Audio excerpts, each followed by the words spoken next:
Yeah. Oh, why? Hambara wazinyan kun.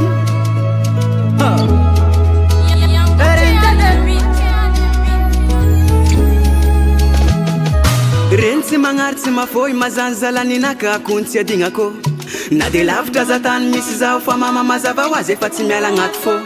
Ambony tany tô tegna maro hanatra fa amin'akaninazy fondro tegna haiko. Ninina ny ambarany amina mazava hoazy toro lalagna tsy maintsy araiko.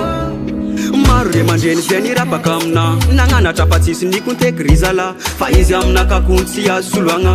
Anatra nantavela agnaty betrona efa hitako maso ny fitiavany za fa hita ny adala izy mba magnanatra zany amina kazala fitiavan-janaka tsy avelany zao latsakagny andavaka kofa dalana volagniny mamizy koa tsy agnarake satria baka izy zagnahary faroana hitana masoandro hoe zoroagna tsy harary ho salamizandro araiky hifanotsy amy zanane za tona latsa tokagna fa mbola mahatsiary hoe akagny aminay izy agny aminay agny izy agny aminay agny aminay agny izy agny aminay agny aminay agny izy agny aminay agny aminay agny izy agny aminay fa zaho na de lavitry za tondro matsiaro satria i mamatsy atakalo